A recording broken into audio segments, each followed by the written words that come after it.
Baik Bu, sebentar Bu. Hari Bris yang sakit itu Bu Bina. Bagaimana Pak? Bu? Hari Bris yang sakit tuh. Hari Bris Rafael itu. Thomas Aquino Pak. Oh, Thomas Aquino. Iya, Oh. iya. Kelas 6? 6B. Oh, 6B. Iya. Dengar saya 6B. Oh, saya kaget. kaget. Oh, nggak ada informasi. Ibu balik kelasnya kaget ya. Ya. Oke. Ya, terima kasih Bu Yuni atas konfirmasinya. Sudah? Ya, silakan. Selamat pagi Bapak Ibu Guru dan teman-teman. Selamat Terima kasih pagi. sudah menghadiri Zoom ini. Sekarang siapa yang mau untuk doa pembuka? Saya bersedia. Fani ya? Ya. Ya, terima kasih. Lalu untuk dokumentasi? Kika. Siapa yang dokumentasi? Kika. Hebat. Ya, hebat. Siapa tadi? Kika. Hebat ya, secara spontan, senang. Kami guru-guru senang ya, anak-anak sudah tidak usah disuruh-suruh, tapi dengan kesadaran sendiri mau belajar. Oke, terima kasih. Terima kasih. Silakan Fani untuk memimpin doa pembuka. Baik, teman-teman dan kakak guru, marilah kita berdoa. Dalam nama Bapa dan Putra dan Roh Kudus. Amin. Tuhan Yesus yang baik, selamat pagi. Terima kasih atas yang telah Kau berikan kepada kami Tuhan. Tuhan Yesus yang kami ingin melanjutkan pelajaran kami Tuhan, tolong bantu kami Tuhan, berikan supaya kami dapat mengerti atas apa yang diajarkan oleh Pak Guru kami Tuhan. Dan tolong berkati juga guru Tuhan yang mengajarkan kami pada hari ini, berikan mereka kesehatan juga Tuhan dan berkati mereka Tuhan. Tuhan Yesus, kami juga berdoa untuk teman kami Rafael Tuhan yang sedang sakit, berikan supaya kiranya Engkau menjamah teman kami ini Tuhan, supaya sembuh juga Tuhan dan dapat kembali beraktivitas belajar bersama kami kembali juga Tuhan.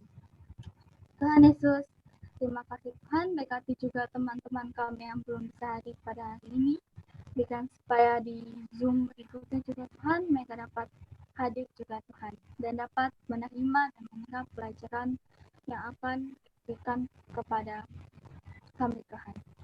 Terima kasih Tuhan. Amin. Kemuliaan kepada Bapa dan Putra dan Roh Kudus, seperti pada permulaan, sekarang, selalu, dan sepanjang segala abad. Amin. Dalam nama Bapa dan Putra dan Roh Kudus. Amin. Terima kasih Fani atas doanya. Sekarang bisa dilanjutkan ke sesi dokumentasi. Dipersilakan. Iya, halaman pertama yang belum dibuka, tolong dibuka. Jika sekarang saya serahkan kembali kepada Bapak Ibu Guru. Terima kasih. Ya, terima kasih Marcel yang sudah memimpin doa acara ini. Kemudian juga kepada Fani yang sudah memimpin doa, kepada Kika yang sudah menjadi seksi dokumentasi. Oke, untuk Abner minta tolong di record ya untuk pertemuan ini. Oh ya, ternyata sudah, terima kasih. Baik, yang kami hormati Bapak Ibu Guru kelas 6 dan anak-anak semua yang terkasih, tanpa terasa ternyata tinggal menghitung hari ya, kita hari Senin kita sudah mulai TO. Oke. Terus kemudian persiapannya atau persyaratannya diantaranya supaya kita bisa fokus harus bagaimana ya?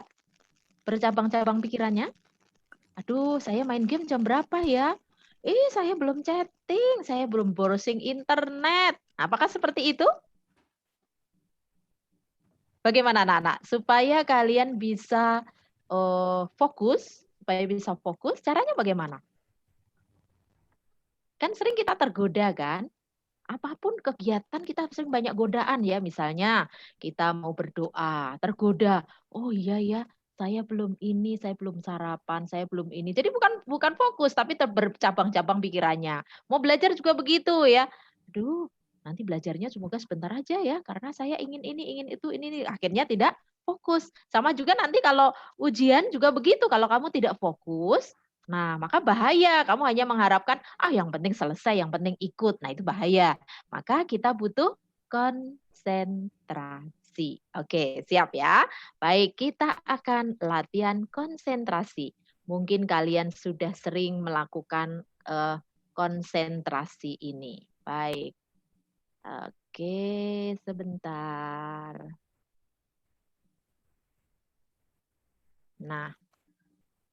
Nah, ini suasana teman kita di SD negeri ya.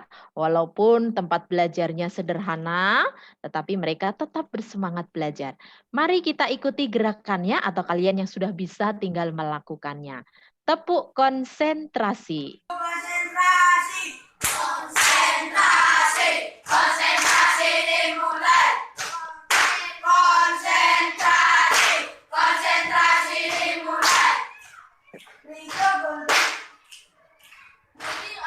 Nah, jadi seperti itu ya. Konsentrasi, kita tepuk, kemudian sambil mendengarkan suara dari tadi. Kita konsentrasi enggak? Kita sedang ditunjuk ya. Oke. Yuk kita ulang tepuknya. Yang belum terbiasa, mari kita lakukan tepuk konsentrasi. Ya, siap? Konsentrasi, konsentrasi dimulai. Konsentrasi, konsentrasi dimulai.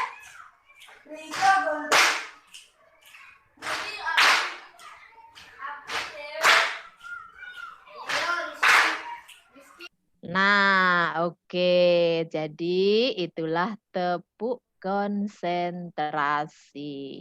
Ya, yuk sekarang bersama-sama kita tepuk konsentrasi. Yuk, tangannya di atas. Siap ya. 1, 2, 3. Konsentrasi. Konsentrasi dimulai ya. Jadi sekali lagi pertama kita akan tepuk ya. Oke, sebentar. Yuk diulang yuk supaya kita bisa konsentrasi. Yuk, coba kita lihat kembali. Konsentrasi, konsentrasi. Ya, jadi coba diulang kembali. Pertamanya adalah tepuk ke paha dulu.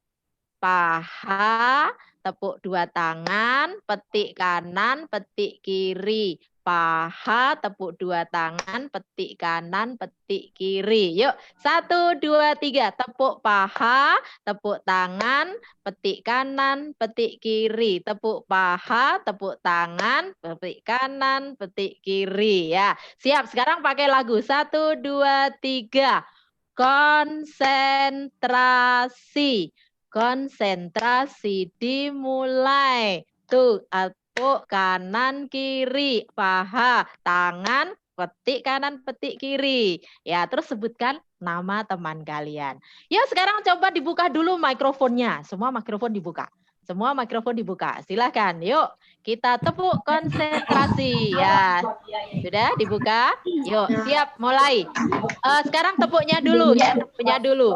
Mulai, tepuk paha, tepuk tangan, petik kanan, petik kiri. Tepuk paha, tangan, petik kanan, petik kiri. Ya, sekarang konsentrasi, siap. 1, 2, 3. Konsentrasi mulai. Tuh dua. Terus saya sebut. Bu Bina, Iva. Ya, Iva jawab. Iva siapa? Ya, terus siapa? Begitu ya. Oke, maka silahkan mikrofonnya dibuka dulu supaya bisa menjawab. Kalau tidak menjawab berarti tidak konsentrasi ya. Kita ingin melihat siapa yang konsentrasi ya. Nah, maka silahkan dibuka mikrofonnya. Siap ya. 1, 2, mulai. Konsentrasi mulai. Bu Bina, Sasio. Sasio siapa? Sasio? Ya, Sasio tebak temannya. Oke, sekarang Sasio masih belum konsentrasi ya. Siap? Setelah ini Bu Bina akan tembak. Ya, siap. Siap. 1, 2, 3. Konsentrasi dimulai. 1, 2. Bu Bina, Eva. 1, 2. Jawab. Eva. Ya, siapa gitu aja. Ya, oke. Ya, ternyata ini membutuhkan membutuhkan konsentrasi yang cukup tinggi. Bu, Ya, halo. ini harus sebut teman kita lagi, Bu, pas ditunjuk misalnya. Bu, Eh, ditambahkan.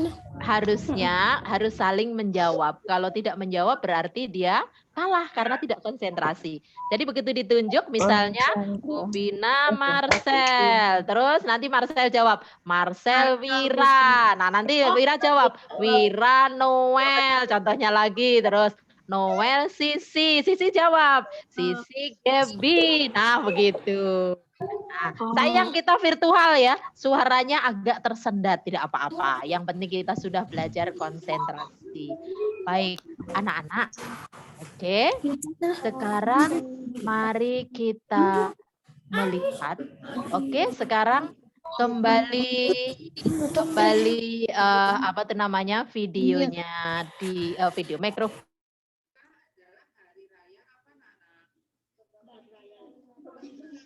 Bina, mute, Bu. Bina suaranya di Di share sound, Bu. Oke, apakah sudah Sudah. Ya, oke, Sudah. baik. Ya, yuk kita nyanyikan lagu kebangkitan ya.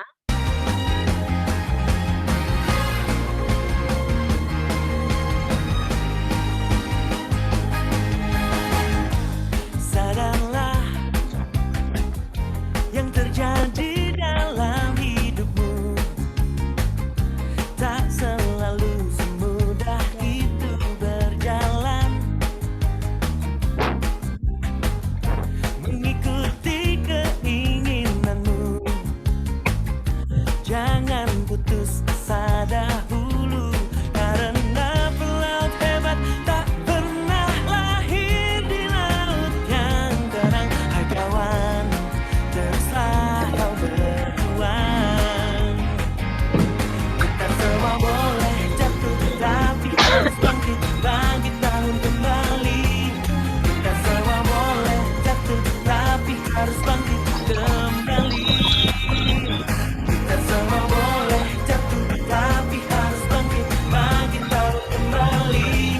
Kita semua boleh jatuh, tapi harus bangkit kembali. Janganlah kau berlari dari semua masalah yang hadapimu. Cobalah kau hadapi dengan senyuman. Tenangkan hati dan karena pelaut hebat tak pernah lahir di laut yang tenang. Hei kawan, teruslah kau berjuang. Kita semua boleh jatuh, tapi harus bangkit, bangkit bangun kembali. Kita semua boleh jatuh, tapi harus bangkit kembali. Kita semua boleh jatuh, tapi harus bangkit, bangkit bangun kembali. Kita semua boleh jatuh, tapi harus bangkit kembali. Ya. Jadi kita kalau jatuh itu wajar ya. Kadang-kadang mendapat nilai yang kurang, itu adalah sesuatu yang wajar. Tapi yang penting kita harus berani apa, Nak? Halo, kita harus berani apa? Kita harus berani bangun dan Bangkit kembali. iya, bangkit kembali. Itu yang paling penting ya. Oke, masa lalu nilai kita kurang baik, tapi mari kita bangkit kembali supaya nilainya lebih baik lagi. Yang kemarin biasa-biasa harus menjadi luar biasa. Baik anak-anak, karena hari Senin kita sudah mulai TO, maka kita pembelajaran tinggal hari ini, hari Kamis dan hari Jumat. Ya, nah sekarang kita padatkan dulu pembelajaran materi untuk ujian. Oke, kita akan melihat materi tersebut.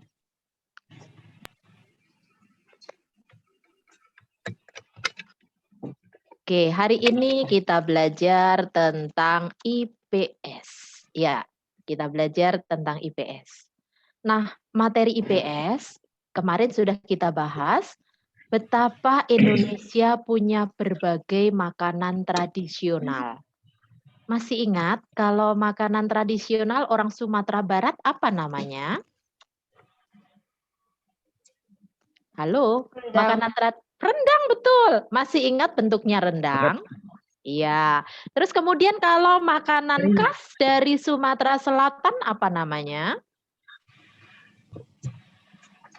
Dari Sumatera Selatan Palembang apa namanya makanan khas dari sana?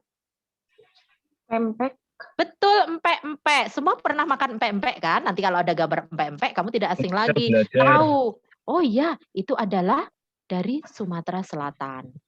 Kalau kamu melihat seperti lem, warna makanannya seperti lem karena berasal dari sagu. Terus kemudian diberi kuah warna kuning, kemudian diberi lauk ikan, dimakan oleh orang Papua. Namanya adalah makanan apa ya? Papeda.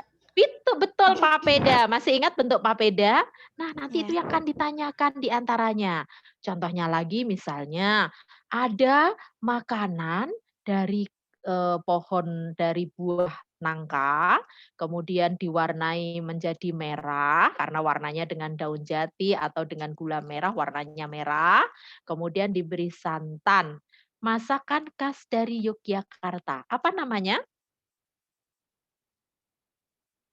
Makanan khas dari Yogyakarta, lauk manis, namanya adalah pakai G hurufnya. Namanya adalah, betul, gudeg, iya. Gudeg adalah makanan khas dari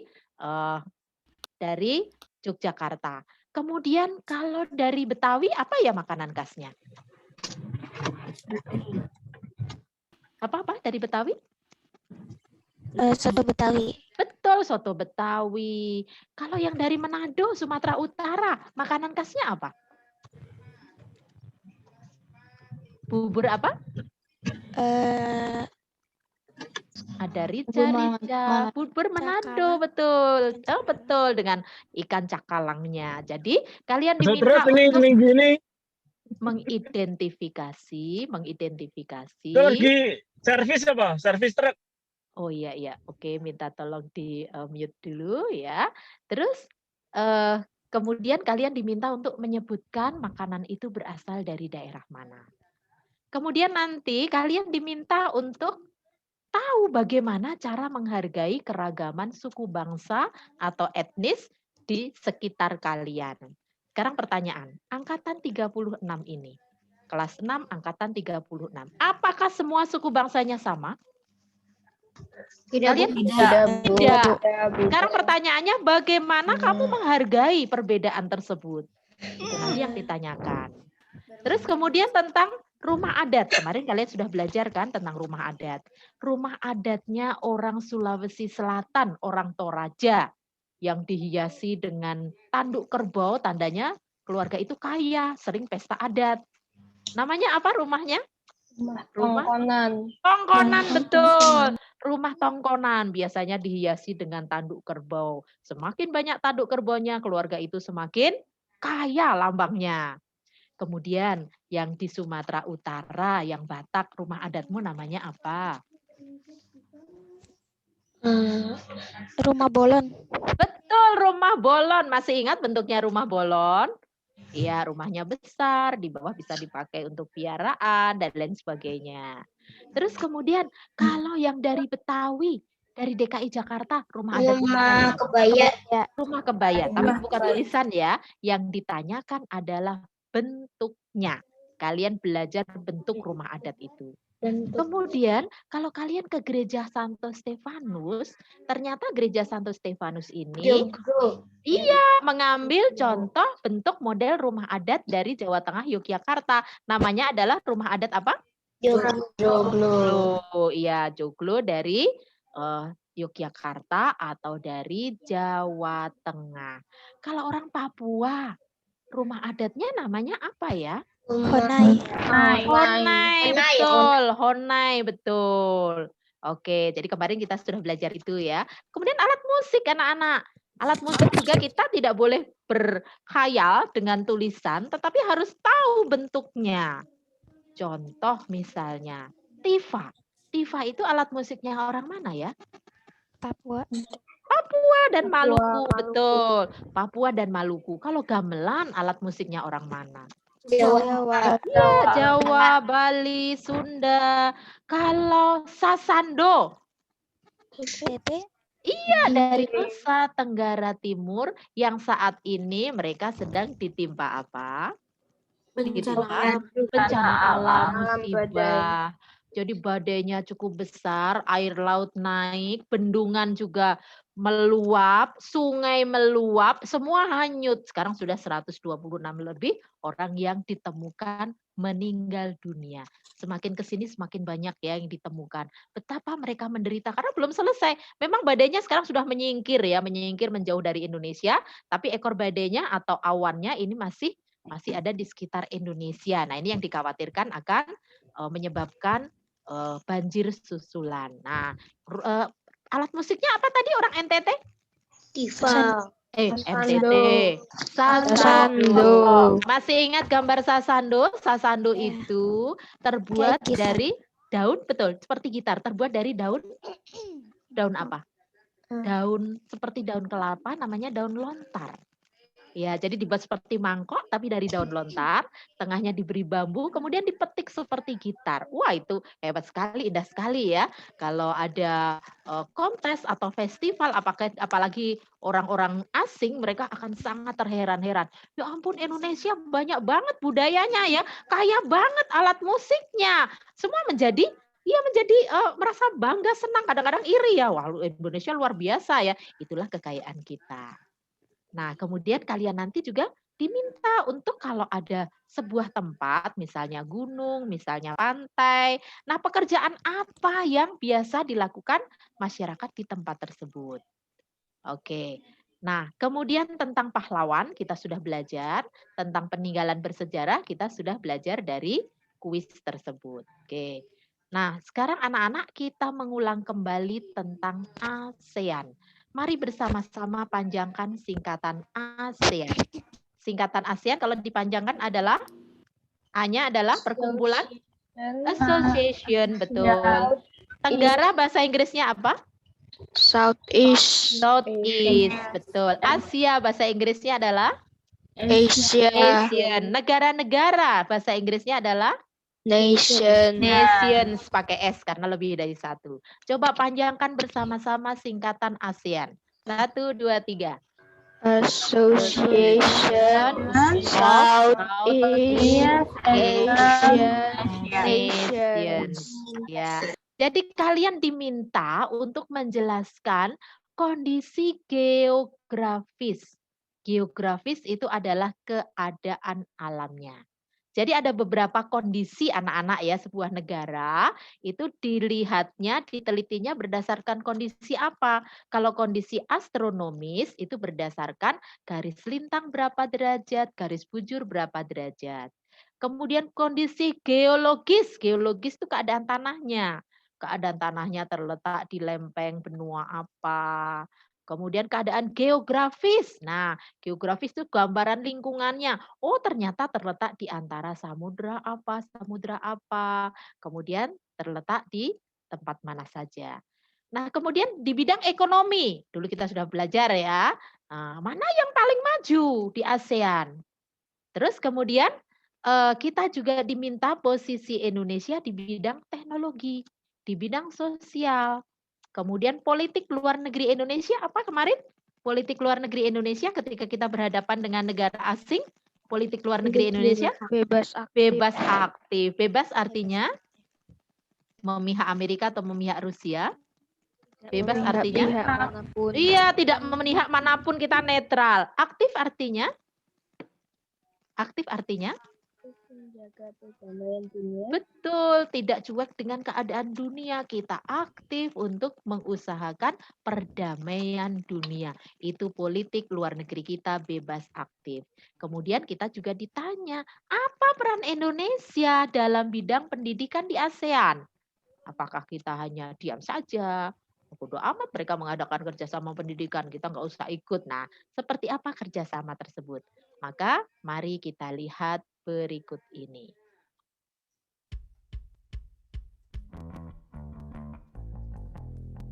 Kawasan Asia Tenggara terletak antara 29 derajat lintang utara sampai dengan 11 derajat lintang selatan dan 93 derajat bujur timur sampai dengan 141 derajat bujur timur. Sebelum lanjut pada materi studi ilmu sosialnya, jangan lupa subscribe channel video pembelajaran. Batas wilayah kawasan Asia Tenggara. Sebelah utara berbatasan dengan Cina dan Laut Cina Timur. Sekali lagi, letak geografis. Kalau tadi kita belajar letak astronomis berdasarkan garis lintang, garis bujur. Nah, sekarang letak geografis. Jadi batasnya. Batas utara ASEAN adalah, apa batasnya? Halo, diulang kembali. Silakan dijawab. Batas. Iya, di sini ada negara RRC. Di sini ada Laut Cina Selatan. Ini adalah batas sebelah utara. Siapa masih bingung? Oke, jadi letak geografis itu batas ASEAN dengan negara-negara lain atau daerah-daerah lain. Sebelah timur berbatasan dengan negara Papua Nugini dan Samudra Pasifik.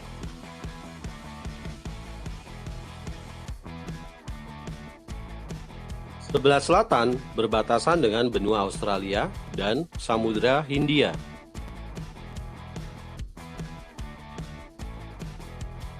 Sebelah barat berbatasan dengan Samudra Hindia, Teluk Benggala, Laut Andaman. Oke, coba diulang kembali. Letak geografis Asia Tenggara. Sebelah utara berbatasan dengan apa, Nak? Cina dan Laut Cina Timur. Iya, dengan RRC, Republik Rakyat China, dan Laut Cina Timur. Sebelah timur ASEAN berbatasan dengan negara apa? Papua. Dengan negara Papua Nugini yang berbatasan dengan Indonesia itu ya. Dan Samudra Pasifik, betul. Kemudian di sebelah selatan ASEAN berbatasan dengan Benua Australia. dan Samudra Hindia. betul. Jadi sebelah selatan ASEAN Tenggara adalah benua Australia dan Samudra Hindia. Sebelah barat, nah sebelah kiri kalian. Sebelah barat berbatasan dengan Samudra Hindia. Samudra Hindia, Teluk Benggala, Laut Andaman, dan Bangladesh. Iya, jadi kita berbatasan dengan negara India, Samudra Hindia, Teluk Benggala yang ada di India, kemudian Laut Andaman dan Bangladesh. Itu adalah letak geografis ASEAN. Dan Bangladesh. Secara geografis, Asia Tenggara dibagi menjadi dua bagian, yaitu daratan dan kepulauan. Negara-negara yang berada di daratan adalah Myanmar, Kamboja, Laos, Thailand, dan Vietnam. Negara-negara yang berada di kepulauan adalah Malaysia, Singapura, Brunei Darussalam, Indonesia, Timor Leste, dan Filipina. Perhatikan luas wilayah negara-negara di Asia Tenggara berikut ini.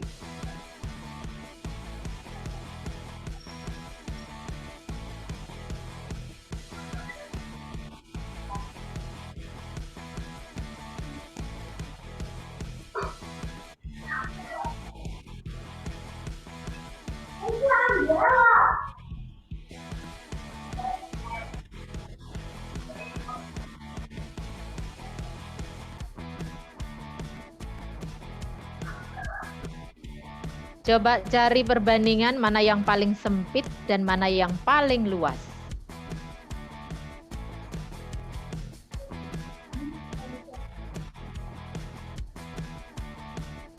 Nah, coba dilihat. Negara mana yang paling luas di ASEAN? Indonesia. Siapa negara yang paling sempit di ASEAN? Singapura. Iya, Singapura. Oke. Jadi Indonesia ternyata luar biasa, sangat luas. Ranking kedua yang terluas adalah negara? Thailand. Negara? Filipin. Yakin? Filipin. Myanmar, betul. Nomor 2 Myanmar. Ranking ketiga siapa? Thailand, betul. Dan ranking terakhir adalah Singapura. Jadi, Singapura hanya sebesar Jakarta. Gitu ya, tapi merupakan negara yang paling maju ekonominya, paling makmur.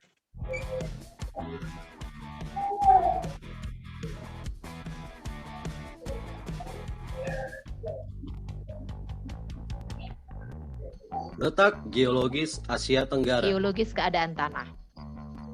Asia Tenggara terletak pada pertemuan 3 lempeng besar bumi, yaitu Eurasia, Indo-Australia, dan Pasifik. Ya, Eurasia itu Europe, Eropa, dan Oleh karena itu, dimungkinkan kawasan ini terkena guncangan gempa bumi sebagai akibat dari aktivitas lempeng bumi tersebut. Pada kawasan ini membentang pegunungan yang merupakan bagian dari Sirkum Mediterania deretan gunung dan berapi. Sirkum Pasifik. Ya, itu deretan gunung berapi. Aktivitas vulkanik berdampak positif pada kesuburan tanah di kawasan ini. Tingkat kesuburan tanah yang tinggi mendukung kegiatan pertanian, sehingga kawasan Asia Tenggara bercorak agraris. Oke, jadi itu adalah kawasan di ASEAN. Oke, sekarang mari kita lanjut tentang ASEAN. Kita mengulang kembali.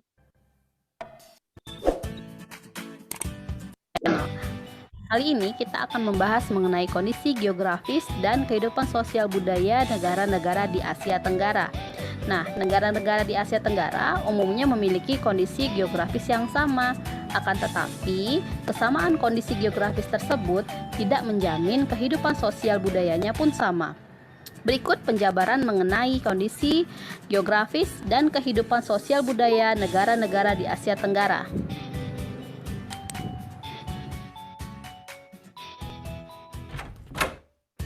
Yang pertama, Indonesia. Indonesia dikenal sebagai negara kepulauan. Wilayahnya terdiri atas pulau-pulau yang dikelilingi lautan. Indonesia terletak di antara 2 samudra, yaitu Samudra Hindia dan Samudra Pasifik, dan di antara 2 benua, yaitu benua Asia dan Australia. Indonesia juga terletak di antara 2 sabuk pegunungan, yaitu Sirkum Pasifik dan Sirkum Mediterania. Akibatnya, Indonesia memiliki banyak gunung dan pegunungan. Selain lautan yang luas, Indonesia juga mempunyai banyak sungai besar dan kecil. Penduduk Indonesia berjumlah 270 juta jiwa. Penduduknya menganut agama Islam, Katolik, Kristen, Hindu, Buddha, dan Konghucu. Penduduk Indonesia terdiri atas lebih dari 300 kelompok etnis. Kelompok terbanyak antara lain etnis Jawa, Sunda, Madura, Batak, dan Minangkabau. Setiap etnis memiliki warisan budaya masing-masing. Bahasa resmi negara adalah bahasa Indonesia. Namun, Indonesia mempunyai 721 bahasa daerah sebagai bahasa ibu dan bahasa sehari-hari.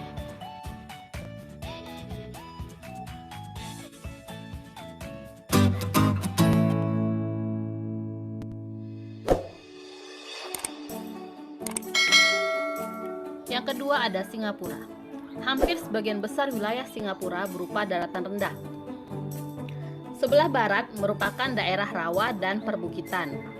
Perbukitan dengan puncak Bukit Timah berada di bagian tengah. Bukit-bukit rendah berada di bagian barat laut dan selatan. Beberapa sungai kecil mengalir di daratan Singapura, seperti Sungai Kanji dan Sungai Kalang. Jumlah penduduk Singapura adalah 5 juta jiwa. Sebagian besar penduduk merupakan keturunan Tionghoa. Ada juga etnis Melayu, India, dan bangsa Eropa. Sebagian besar penduduk beragama Buddha. Ada pula umat agama Islam, Taoisme, Katolik, dan Hindu. Bahasa yang digunakan sebagai bahasa sehari-hari antara lain bahasa Mandarin, Melayu, Hokkien, dan India, dan Selat Karimata. Wilayah barat terletak di semenanjung Malaya, sedangkan wilayah timur terletak di Pulau Kalimantan. Wilayah Malaysia bagian timur sebagian besar merupakan pegunungan. Wilayah Malaysia bagian barat relatif beragam kenampakan alamnya, yaitu daratan, rawa, pantai, perbukitan, dan pegunungan. Sungai yang mengalir di Malaysia Barat adalah Sungai Pahang dan Sungai Perak. Sedangkan Sungai Rajang mengalir di Malaysia Timur. Jumlah penduduk Malaysia sebanyak 29 juta jiwa, yang terdiri atas etnis Melayu, Tionghoa, dan India. Sebagian besar penduduk menganut agama Islam. Bahasa resmi Malaysia adalah bahasa Melayu. Ada juga bahasa Inggris, India, dan Mandarin yang digunakan sebagai bahasa sehari-hari.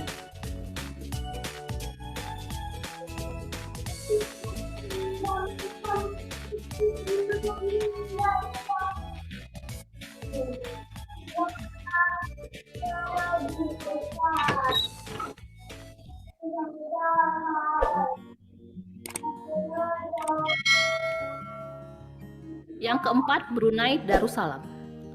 Seluruh daratan Brunei Darussalam dikelilingi oleh wilayah Sarawak, Malaysia.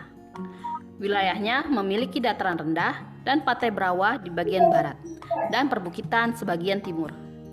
Sungai terpanjang di Brunei Darussalam adalah Sungai Belait. Jumlah penduduk Brunei Darussalam adalah 436 jiwa, yang terdiri atas etnis Melayu, Tionghoa, dan sebagian suku Dayak. Sebagian besar penduduk menganut agama Islam. Bahasa resminya adalah bahasa Melayu. Bahasa Inggris dan Mandarin juga digunakan sebagai bahasa sehari-hari.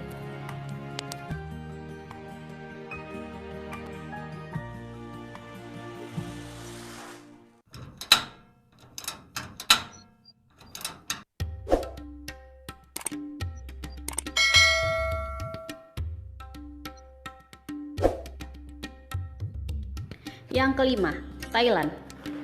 Pegunungan dan perbukitan berada di sebelah tenggara. Di bagian selatan terdapat semenanjung Malaka. Di sebelah selatan pegunungan utara juga terdapat dataran rendah. Sungai Chao Phraya terletak di bagian tengah Thailand yang merupakan dataran rendah yang subur. Di bagian timur terdapat Sungai Mekong yang menjadi pembatas dengan Laos. Di bagian timur laut terdapat Plato Korat yang merupakan wilayah yang kurang subur. Jumlah penduduk Thailand adalah 67 juta jiwa. Sebagian besar penduduk merupakan etnis Thai. Sebagian besar masyarakat beragama Buddha. Bahasa resminya adalah bahasa Thai.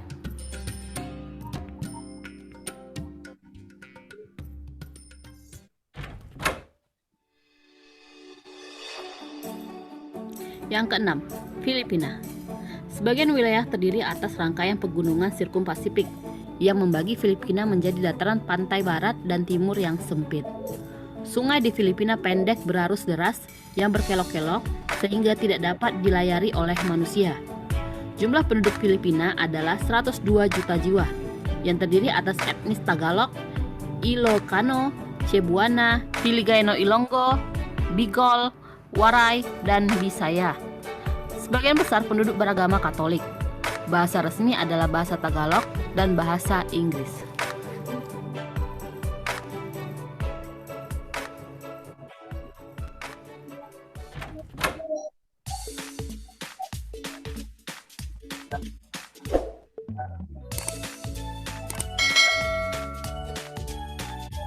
Yang keenam, Vietnam. Keadaan alam Vietnam bervariasi, antara lain terdiri atas bukit, gunung, hutan lebat, dan dataran rendah. Di sebelah tenggara terdapat dataran tinggi Yunnan dan dataran tinggi Annam. Delta Sungai Merah berada di sebelah utara. Jumlah penduduk Vietnam adalah 92 juta jiwa. Sebagian besar penduduk merupakan etnis Kin. Sebagian besar penduduk menganut agama Buddha. Bahasa resminya adalah bahasa Vietnam.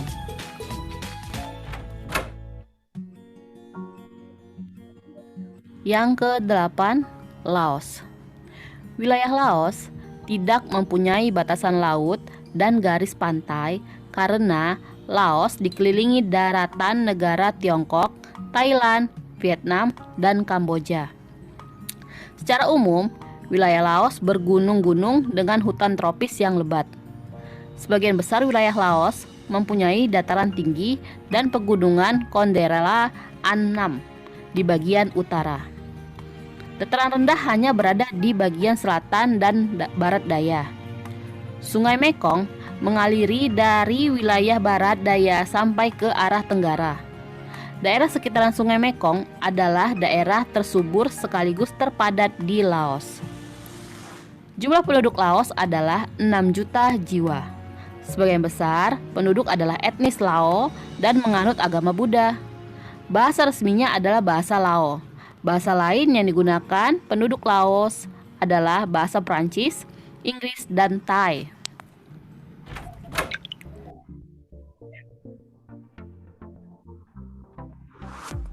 Yang ke-9, Myanmar. Keadaan alam Myanmar berupa dataran rendah hingga pegunungan. Di bagian barat Myanmar adalah pegunungan Arakan. Dataran rendahnya merupakan bagian dari delta Sungai Irrawaddy Sitang di bagian tengah. Di bagian selatan, pesisir pantai berupa pantai berbatu karang. Jumlah penduduk Myanmar adalah 55 juta jiwa yang terdiri atas etnis Myanmar, Shan, Karen, Rakhine, Tionghoa, India, dan Mon. Sebagian besar penduduk beragama Buddha. Bahasa resminya adalah bahasa Myanmar.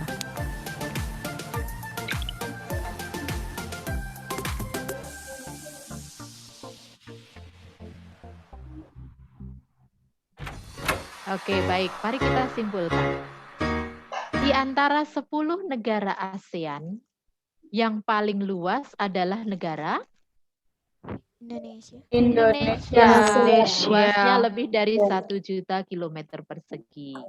Yang paling sempit wilayahnya adalah negara Singapura. Betul. Kemudian yang paling banyak, paling padat penduduknya 270 juta jiwa, yaitu negara Indonesia.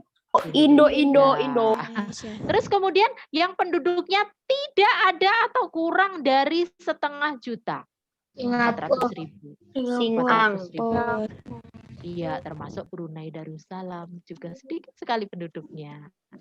Oke, tetapi 2 negara itu justru yang paling makmur, yaitu Singapura dan Brunei Darussalam. Oke, ada pertanyaan sebelum kita lanjut? Kita akan kerjasama, melihat kerjasama ASEAN.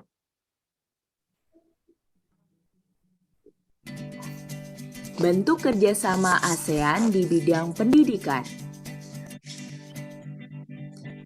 Halo teman-teman, sebelum nonton videonya, subscribe dulu channel Bobo yuk. Aktifkan loncengnya ya. Lalu, jangan lupa juga like nih. Terima kasih. ASEAN merupakan singkatan dari Association of Southeast Asian Nation. Dalam bahasa Indonesia disebut Perhimpunan Bangsa-Bangsa Asia Tenggara. Sebelumnya, Bobo sudah membahas bentuk kerjasama ASEAN dalam bidang ekonomi. Kali ini, kita akan membahas bentuk kerjasama ASEAN dalam bidang pendidikan. Sebelumnya, yuk kita cari tahu dulu tentang ASEAN. ASEAN terbentuk pada 8 Agustus 1967 dipelopori oleh 5 tokoh, yaitu Adam Malik dari Indonesia, Narciso R. Ramos dari Filipina, Tun Abdul Razak dari Malaysia, S. Rajaratnam dari Singapura, dan Tanat Koman dari Thailand. Tujuan mendirikan ASEAN adalah untuk menjalankan perdamaian dan mematuhi berbagai prinsip-prinsip dalam piagam PBB. Nah, sekarang kita cari tahu bentuk kerjasama negara-negara anggota ASEAN di bidang pendidikan. Negara ASEAN bekerja sama di bidang pendidikan, baik secara bilateral, terdiri dari 2 pihak maupun multilateral. Misalnya Indonesia bekerja sama dengan Singapura, berarti yang terlibat ada berapa negara? Ada 2 negara, yaitu Indonesia dan Singapura. Jadi kerjasama 2 negara disebut dengan bilateral. Jadi bi itu artinya 2, ya. Anak-anak kenal nama Bu Bina, bi Berarti Bu Bina anak kedua. Ya. Jadi bilateral itu artinya kerjasama dua negara. Contohnya Indonesia dengan Australia, dua negara. Nah, tetapi kalau kita bekerja sama dengan banyak negara, itu disebut dengan kerjasama bilateral. Iya, contohnya kita masuk dalam organisasi PBB. Di PBB ada ratusan negara. Kita bekerja sama dengan mereka. Maka kita mengadakan kerjasama multilateral. Siapa yang bingung tentang bilateral dan multi? Nah, mari kita lanjut. Yang tidak ada. Lebih dari dua pihak. Kerjasama ini bertujuan untuk meningkatkan kualitas pendidikan dan daya saing internasional masyarakat di negara-negara Asia Tenggara. Berikut ini beberapa bentuk kerjasama ASEAN di bidang pendidikan. 1. Beasiswa pendidikan. Negara-negara ASEAN saling memberikan beasiswa untuk pelajar dan mahasiswa di Asia Tenggara. Indonesia memberikan beasiswa pendidikan kedokteran, bahasa, peran Indonesia dan di seni. bidang pendidikan kerjasama ASEAN. Yang pertama dibaca bersama-sama. Indonesia 1, 2, 3. Indonesia memberikan beasiswa Iya. Nah, kalian boleh ikut. Kamu kan anggota ASEAN kan? Ambil beasiswanya di bidang pendidikan, sekolah nggak bayar. Di bidang kedokteran, tentu saja harus yang berprestasi plus ya. Di atas rata-rata. Dalam bidang bahasa, ini beasiswa sekolah nggak bayar. Indonesia memberikan ini kepada semua anggota ASEAN yang memang pantas untuk mendapatkan karena berprestasi. Di bidang seni, itu perannya Indonesia. Mari kita lanjut.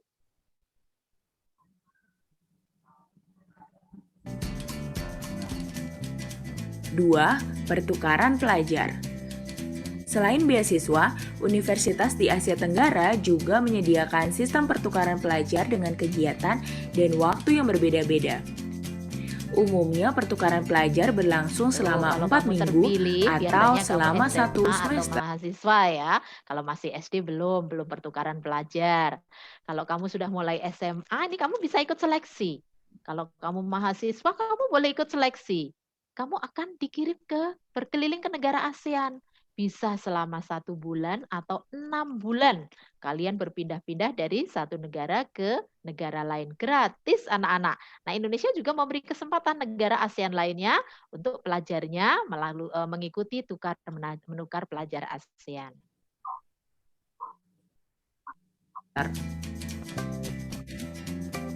Tiga, pertemuan terkait pendidikan. Ada beberapa pertemuan yang berhubungan dengan pendidikan di Asia Tenggara dan negara sekitarnya.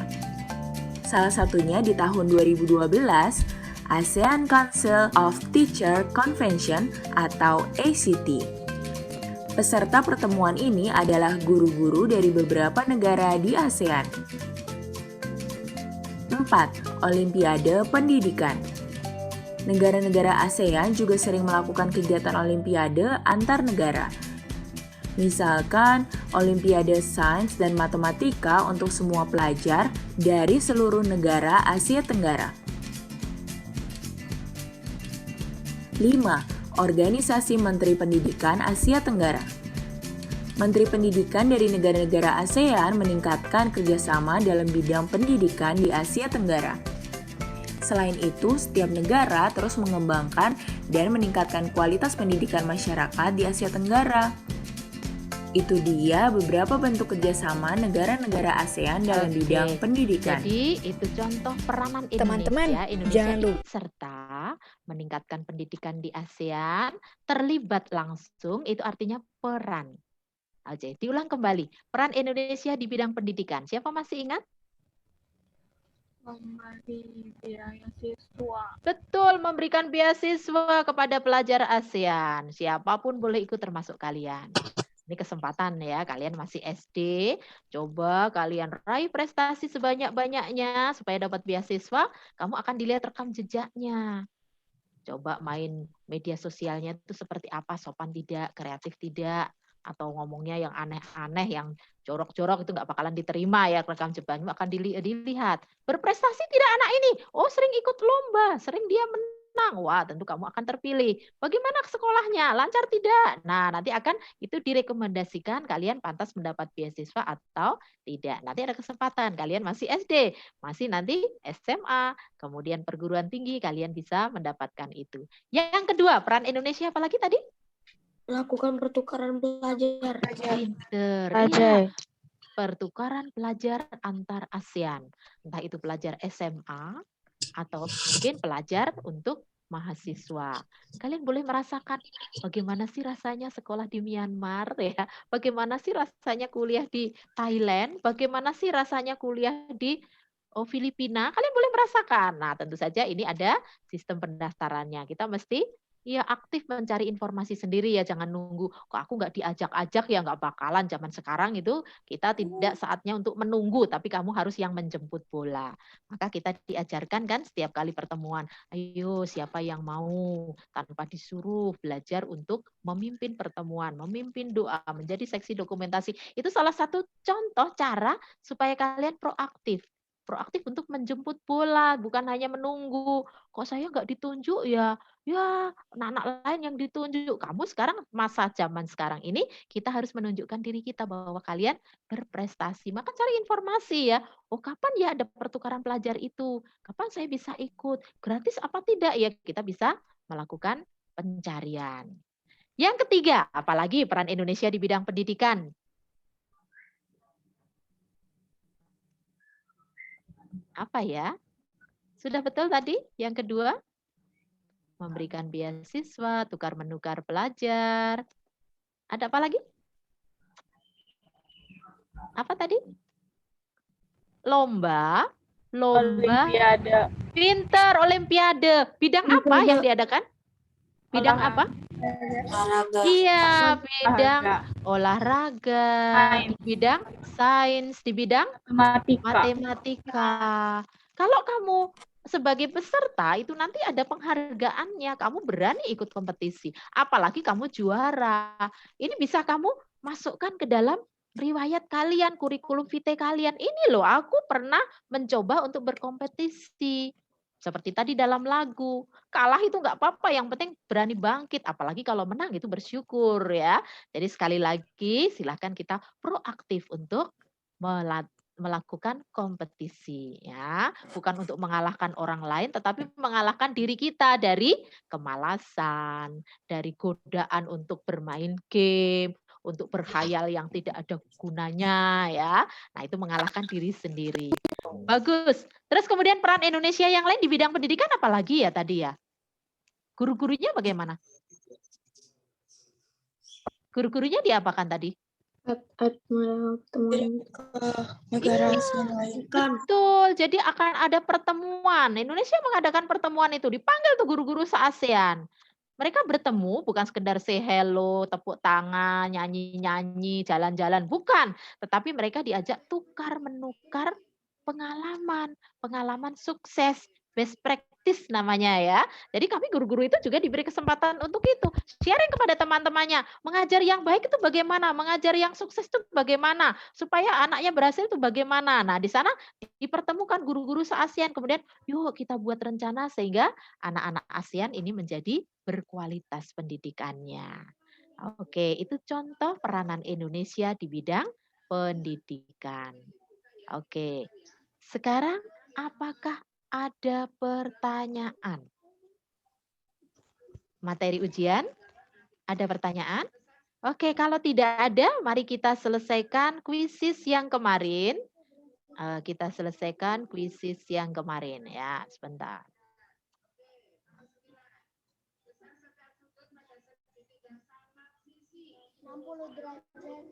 Iya, sebentar.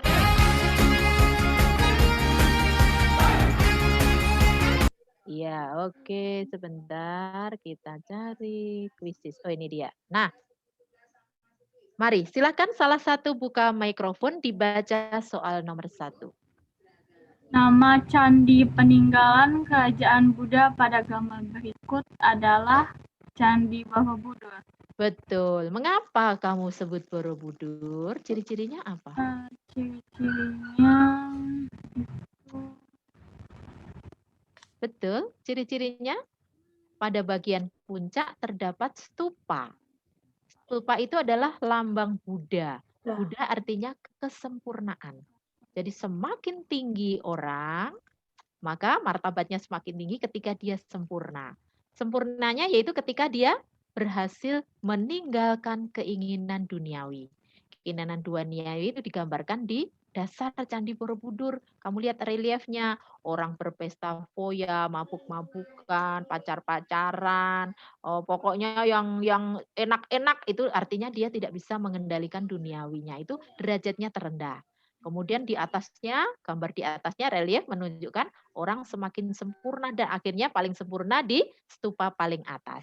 Ini lambang Buddha karena memang di situ vihara Buddha terbesar di dunia. Kalau Candi Buddha yang ada di Sumatera, peninggalan Sriwijaya, masih ingat nama candinya? Candi Muara Takus, betul. Ya, Muara Takus, pinter. Kalian sudah ingat ya, Muara Takus itu candi Buddha yang ada di Sumatera. Karena di sana batunya kurang bagus, ya memang untuk bentuk-bentuk bangunan memang lebih bagus di Pulau Jawa karena memang batu-batu keluar dari letusan gunung berapi itu ternyata kualitasnya lebih bagus. Sekarang nomor 2, silahkan baca teksnya, buka mikrofon. Nama candi peninggalan kerajaan Hindu pada gambar tersebut adalah Candi Prambanan. Betul, Candi Prambanan. Pernah kalian ke Prambanan? Iya, ada di perbatasan Yogyakarta dengan Jawa Tengah. Sekarang, mengapa kamu menyebut ini Candi Prambanan? Apa sih ciri-cirinya? Ciri-cirinya memiliki 3 candi besar. Agama Hindu memeluk Trimurti, 3 dewa utama, yaitu dewa pencipta, dewa Brahma, dewa pemelihara, dewa Wisnu, dan dewa keseimbangan, Siwa, betul. Jadi di sana ada 3 candi utama. 1 untuk menyembah dewa Brahma, untuk menyembah dewa Wisnu, dan menyembah dewa Siwa. Baru candi-candi kecil yang lainnya yang ada berserakan di sana. Itu ciri-ciri dari Candi Prambanan, candi Hindu. Oke, baik. Sekarang kita lihat. Gambar tersebut adalah, silakan dibuka mikrofonnya. Gambar tersebut adalah, ini batu. Batu ada tulisannya. Prasasti. Iya, prasasti. Mengapa kamu sebut prasasti Ciarudeun?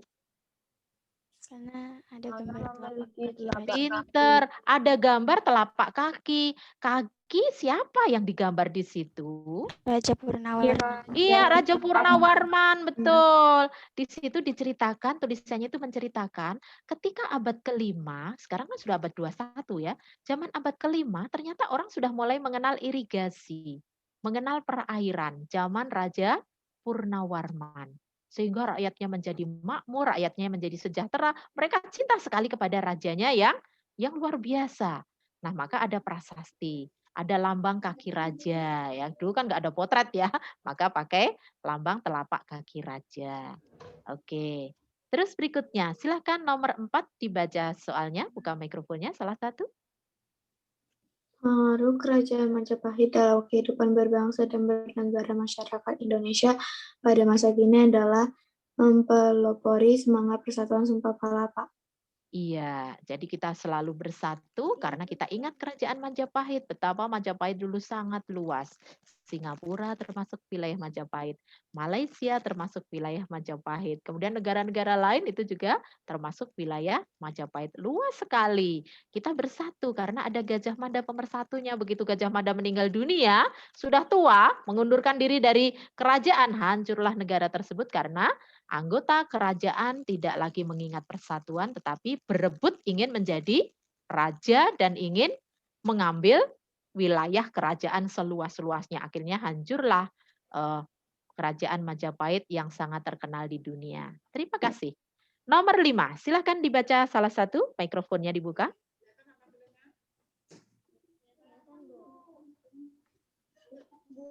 Ya, salah satu, silahkan buka mikrofonnya. Pengaruh kerajaan Mataram kuno pada kehidupan seni dan arsitektur kehidupan masyarakat pada masa kini adalah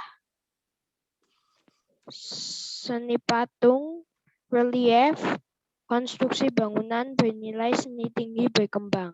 Iya, jadi sejak zaman Mataram kuno kita sudah belajar tentang arsitek, bentuk bangunan. Bukan sekedar dibentuk tetapi ada nilai keindahan atau nilai seninya. Nah, sampai sekarang kita mempunyai banyak patung, patung zaman dulu dan patung yang zaman sekarang dibuat. Relief itu lukisan yang dibuat di dinding dengan 3 dimensi, nah, sehingga bisa kita raba. Kemudian konstruksi bangunan bernilai seni tinggi. Sekarang banyak ya bangunan-bangunan yang tidak asal bangun gedung ke atas, tapi ada keindahannya yang tinggi.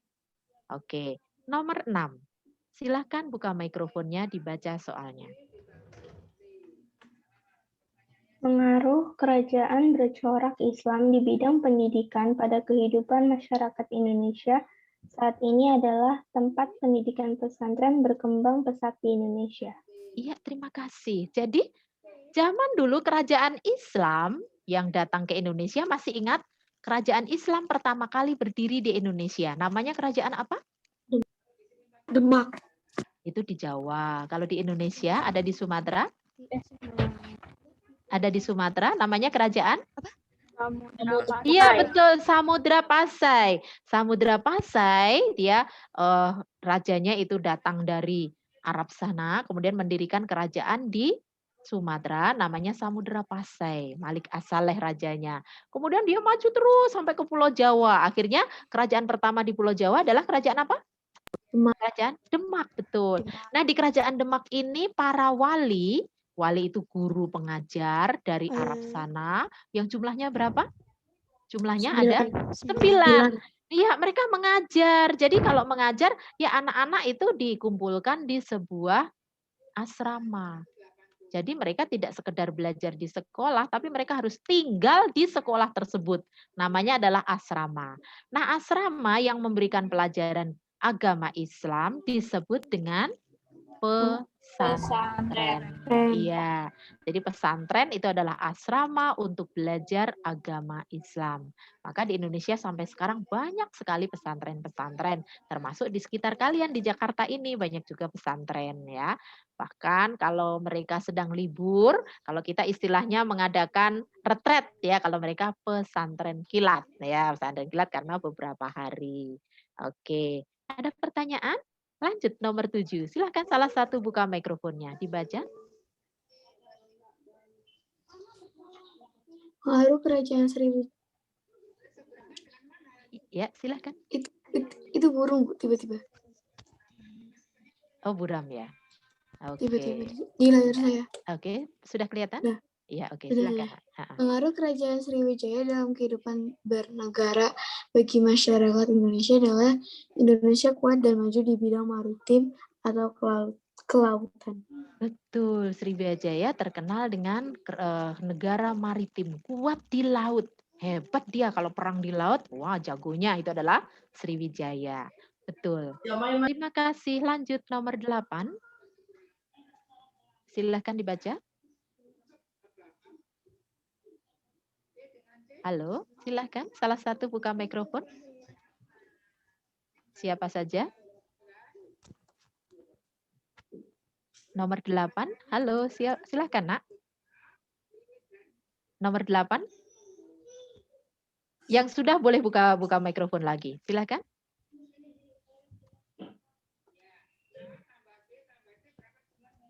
Halo, silahkan dibuka lagi, Nak. Nggak kelihatan, Bu. Oh, tidak kelihatan. Oke. Ya, memang mendung ya cuacanya. Kerajaan bercorak Buddha di Indonesia. Sekarang pertanyaan yang ditanyakan Buddha. Di sini ada tulisan Kerajaan Kediri. Kediri itu Buddha atau Hindu? Hindu. Hindu, betul. Sriwijaya, Buddha atau Hindu? Buddha. Buddha. Kutai, Buddha atau Hindu? Hindu. Pajajaran.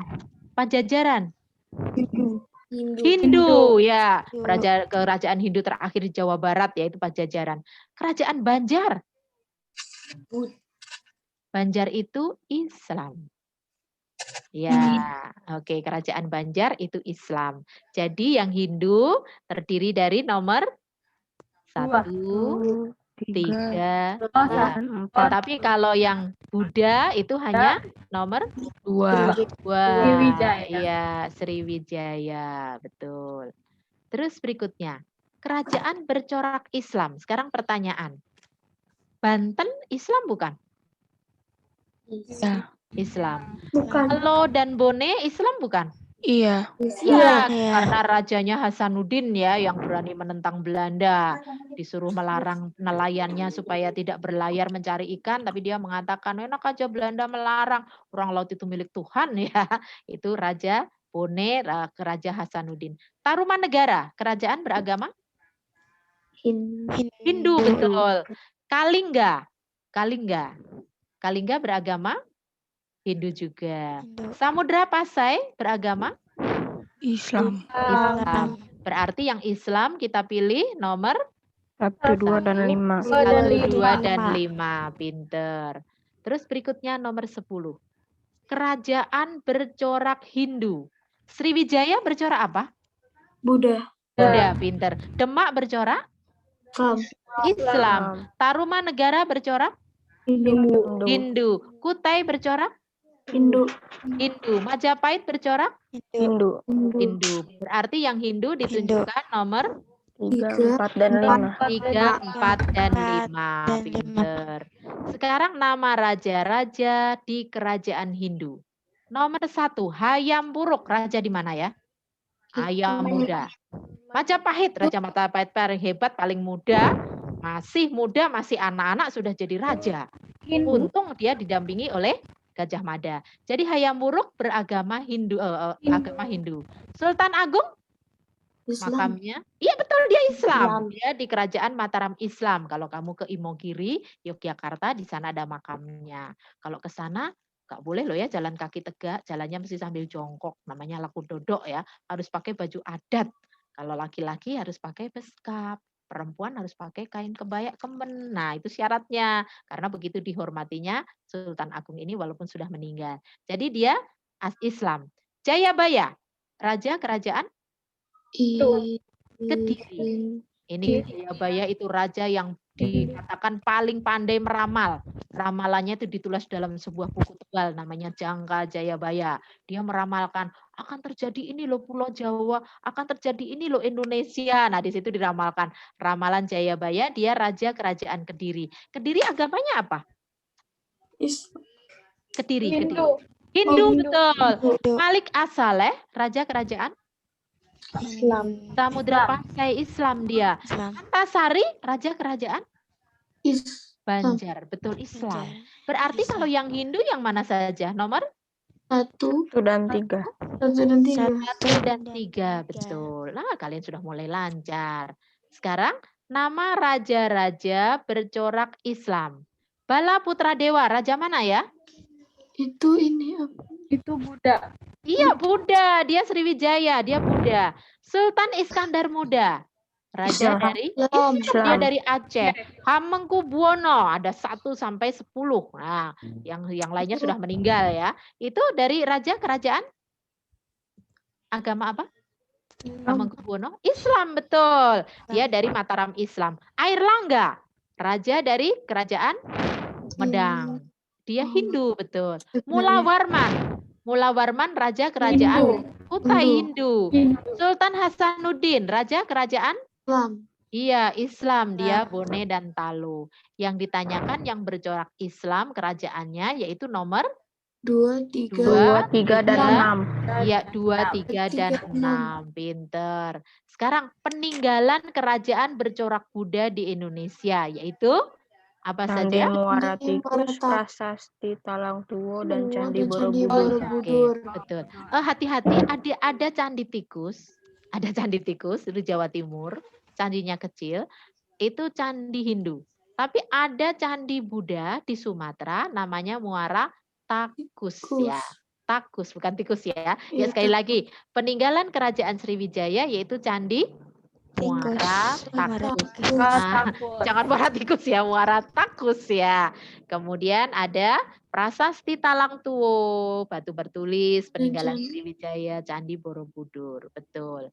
Kemudian peninggalan kerajaan bercorak Hindu, yaitu berupa apa saja Hindu? Kitab negara, Iya, negara Kertagama, Candi Kertagama. Prambanan, dan Yupa. Iya, Yupa itu tempat menalikan hewan kurban sapi ketika zaman kerajaan Kutai. Berikutnya, raja-raja zaman kerajaan Hindu.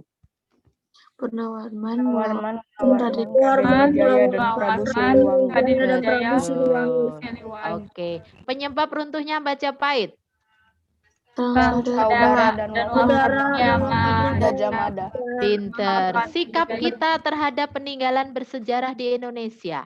Melestarikan kekayaan budaya Oke, karena banyak yang salah tafsir ya, mentang-mentang punya kekayaan budaya zaman dulu, ada yang dicuri. Contohnya di Borobudur, di candi-candi lain, sering mereka curi. Mungkin karena nggak kuat satu arca, satu patung, dicuri kepalanya saja. Dijual, memang laku ya, tapi kalau ketahuan dia akan berhadapan dengan hukum, karena itu adalah kekayaan Indonesia. Belum lagi ada yang jahat. Pas malam hari menjelang sholat maghrib ya, ternyata ada yang membawa bom di Candi Borobudur, diledakkan itu. Coba bayangkan, negara lain begitu kagum dengan Borobudur, tapi orang Indonesia sendiri ada yang tega. Namanya adalah siapa mereka? Teroris. Teroris kan biasa membuat takut kan? Ya dia naik ke candi, harusnya sudah sepi ya candi, dia naik ke atas bawa bom, diledakkan bagian atas candi. Sikap apa yang dia lakukan anak-anak? Sikap apa itu berarti? Tidak menghormati kekayaan budaya agama lain. Tidak menghargai kekayaan bangsa Indonesia. Bagus, kalian sudah bisa menilai dengan baik. Kalau kalian ingin belajar tentang peninggalan sejarah kerajaan Kutai, tempat yang kamu kunjungi provinsi mana? Kalimantan. Iya, silahkan kamu ke sekitar Sungai Mahakam. Di Kalimantan Timur banyak peninggalan kerajaan Kutai. Pengaruh kebudayaan Hindu-Buddha dibawa pedagang dari India. Pengaruhnya apa saja ya bagi Indonesia? Bangsa Indonesia mengenal kerajaan, kita jadi tambah pinter ya, kita tahu tulisan, tahu tentang mengorganisasi kerajaan, tentang kitab sastra. Nah, sekarang setiap tanggal 22 Juni kita merayakan hari jadinya Kota Jakarta. Bertujuan untuk apa itu anak-anak? Betul.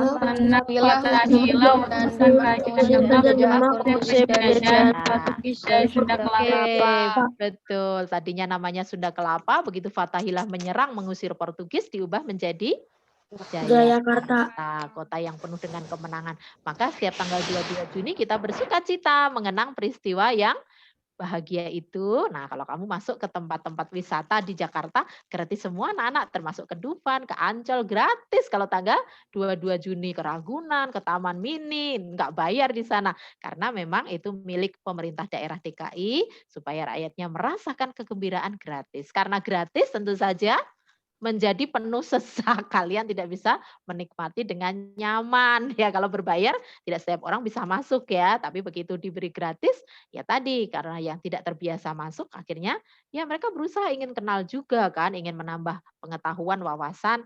Nah, akibatnya menjadi penuh sesak ya, itu yang terjadi ketika setiap tanggal 27 Juni. Termasuk kamu naik KRL gratis anak-anak, naik busway gratis pada tanggal 22 Juni. Enak kan? Oke. Itu bentuk apresiasi pemerintah daerah DKI untuk masyarakatnya. Baik, terima kasih anak-anak sudah mengikuti pembelajaran hari ini. Apakah masih ada pertanyaan? Tidak ada? Oke. Terima kasih. Sekarang saya serahkan kepada Bapak Ibu Guru kelas 6. Monggo kepada Ibu Juni, kepada Pak Victor, kepada Pak Herman kalau akan ada pengumuman. Terima kasih. Selamat belajar. Terima kasih Bu Bina. Sama-sama sayang. Iya, semangat. Dari Pak Victor, apakah ada pembelajaran, pengumuman? Maaf. Oh, Pak Victor sudah, ya sedang gladi bersih Pak Victor. Baik, monggo Ibu Juni. Ya, anak-anak untuk materi bahasa Indonesia yang ujian Ibu letakkan di classroom. Kemudian yang PLVJ nanti menyusul ya. Jadi yang bahasa Indonesia kita besok saya usahakan ada Zoom nih, supaya anak-anak bisa mengulang-ulang seperti materi yang diberikan Bu Bina hari ini. Ya, mungkin besok bisa PLBC sama bahasa Indonesia. Ya, kalau misalnya bahasa Inggris ada Zoom dan apa namanya PJOK ya, misalnya ada Zoom, nanti diatur seperti kemarin itu bisa dilaksanakan pada siang hari. Itu ya anak-anak ya, supaya kita bisa mengulang-ulang lagi materi untuk ujian besok. Ya, hari Senin nggak tryout. Tetap belajar dan tetap semangat ya Bina ya. Betul, betul Bu. Ini puncak supaya tidak menyesal nantinya. Kesempatan belajar banyak ya, karena anak-anak kan nggak butuh pergi keluar. Biasanya kalau ke sekolah kan harus butuh transportasi paling sekitar 2 jam waktu itu terbuang ya untuk berangkat dan pulang gitu ya. Iya, nah, sekarang anak-anak bisa banyak butuh waktu untuk belajar ya. Jadi punya waktu banyak untuk belajar. Nah, cuma ini malesnya itu kadang-kadang ada banyak godaan yang menarik, misalnya ya browsing HP dan sebagainya, informasi-informasi yang tidak berhubungan dengan materi ujian. Itu sungguh sangat lebih menarik. Jangan sampai nanti kalian menyesal. Ujian itu hanya 1 kali, sudah kalian siapkan dari kelas 1 sampai kelas 6. Jadi kalian menunggunya selama 6 tahun. Hendaknya disiapkan dengan sebaik-baiknya supaya tidak menyesal. Ya. Jadi nanti kalau seandainya nanti Pak Tati sama Mr. Dama Zoom, kemarin di Bu Yuni laksanakan Zoom itu siang hari. Atau nanti Bu Yuni atur atau nanti bersama-sama bertiga atau bagaimana istirahat dulu kemudian langsung gitu. Begitu ya Bu Pina ya? Iya, siap Bu. Bahasa Indonesia dan PLBC untuk besok. Iya, oke. Terima kasih Ibu Juni. Kemudian Pak Herman untuk ada beberapa pertanyaan dari anak-anak tentang matematika. Monggo kepada Pak Herman berkenan untuk memberikan pengarahannya.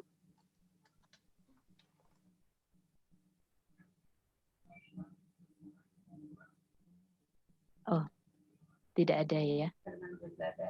Oh ya, Pak Herman sedang di sekolah juga karena beliau bagian. Oh ini Pak Herman masih di jalan. Oh maaf, saya pikir sudah di aula Pak Herman. Iya, Pak Herman ada. Oh ya maaf. Pak Herman ada pertanyaan ini hari ini ada latihan matematika tidak Pak? Ini dari anak ya, dari ini. Hari ini ada tugas matematika Pak Herman? Sesuai dengan agenda Bu, hari ini ada latihan. Oke, sip ya. Terima kasih. Jadi sesuai dengan agenda ya anak-anak ya. Pak Herman hari ini akan memberikan latihan matematika.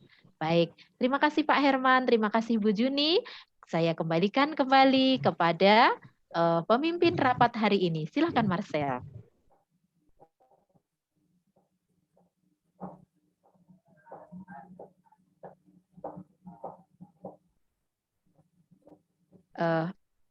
Halo, Marcel ini terlempar keluar ya. Marcel terlempar keluar. Ada berapa anak yang ini? Iya, betul. Saya kemarin juga begitu, Bu. Keluar sendiri. Iya, betul. Oke, silahkan digantikan. Halo, siapa yang bersedia menggantikan? Halo, siapa yang? Jungri, silahkan Jungri, tolong dibuka mikrofonnya. Jungri. Iya, Jungri, silahkan dibuka mikrofonnya. Nah, silahkan Jungri untuk menutup acara ini dengan dokumentasi yang kedua, kemudian menunjuk siapa yang nanti menjadi pemimpin doa. Silahkan Jungri. Oke, baik, terima kasih Bu Bina atas materi pada pagi hari ini. Untuk doa menutup, siapa yang bersedia? Aku Jungri. Siapa itu? Daniela ya? Iya. Oke. Untuk dokumentasi tadi Kika ya? Oke, silakan Kika sebelum doa penutup. Semuanya tolong dibuka kameranya. Silakan Daniel untuk memimpin doa penutup. Baik, Bapak, Ibu, Guru, serta teman-teman, marilah kita berdoa. Dalam nama Bapa dan Putra dan Roh Kudus, amin. Selamat pagi Bapak, selamat pagi Roh Kudus. Terima kasih Engkau telah membimbing kami dan menyertai kami pada Zoom pada hari ini. Berkatilah pada pelajaran yang disampaikan pada Bapak Ibu Guru kami supaya kami dapat mengingat dan saat ujian nanti kita bisa mendapat nilai yang baik. Amin. Bapa kami yang ada di surga, dimuliakanlah namamu, datanglah kerajaanmu, jadilah kehendakmu di atas bumi seperti di dalam surga. Berilah kami rezeki pada hari ini, dan ampunilah kesalahan kami, seperti kami pun mengampuni yang bersalah kepada kami. Dan janganlah masukkan kami ke dalam pencobaan, tapi bebaskanlah kami dari yang jahat. Amin. Nama Bapa dan Putra dan Roh Kudus. Tidak nyala.